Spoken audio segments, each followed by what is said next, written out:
Hello, welcome back ulit dito sa aking channel. Sa video nito, itutuloy ko lang yung ating topic no nakaraan, yung sheet set manager. So punta lang tayo dito sa sheet set manager. So ito yung ginawa natin na sheet set manager sa nakaraang video. So ngayon gagawa tayo ng PDF. Bali, meron siyang setting. Mamimili kayo kung gusto nyo ay multiple sheet or single sheet. So ito yung setting niya. Punta lang kayo dito sa publish. Then sheet set PDF publish options. Click lang yan. Bali meron ditong box. Pagka hindi naka-tick yan, bali ang lalabasan ay single sheet. Pag kinlik nyo yan, tinik nyo yan, ang lalabasan niya ay multi-sheet file.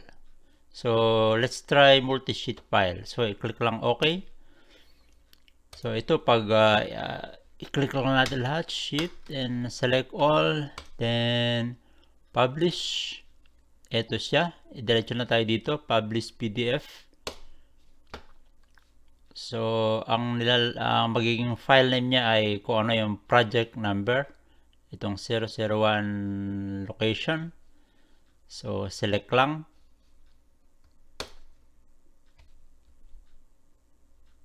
So, makikita nyo dito sa bottom right na nagpa-publish na siya. Ito nakalagay dyan. Nagpa-publish siya. So, hintayin lang natin yung para hanggang matapos yung pag-create niya ng PDF.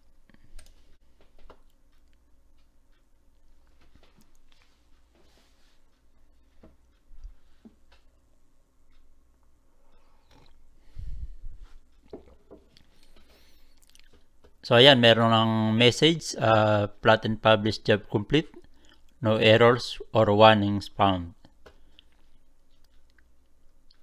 So, puntahan natin yung print file, yung PDF.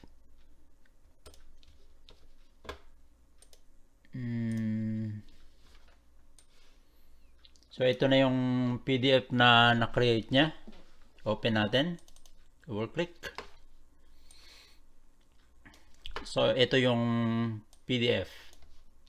Bali, ang laman niya ay 4. 1. Ito yung floor plans, may roof plan, floor finish, and reflected ceiling plan. Ito yung 4 na file na nakalagay dito sa sheet set manager. So, balikan natin ng setting. Right click ulit and publish.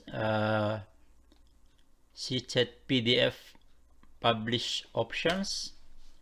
So, i-untick naman natin itong multi-sheet file. Then, click OK. Then, select ulit natin ang lahat to. And, publish. Publish PDF. Your printing process in process. So, nagpapaprocess na ulit siya. Makikita rito, nagpa-publish. So, hintayin lang ulit natin yung hanggang matapos ang pag-publish na ng PDF.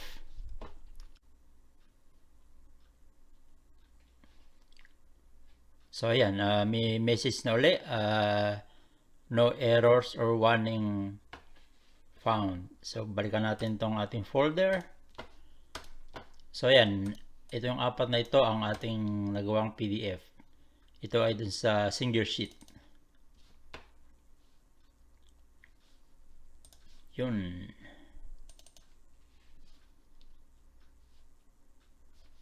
So, ayan. Single sheet yung PDF niya. At ang maganda rito, nakapangalan na yung mga correct file name or drawing sheet names. So, ayan. Ganyang kabilis ang pag-print ng PDF or DWF kapag mayroon kayong sheet set manager na nakaset.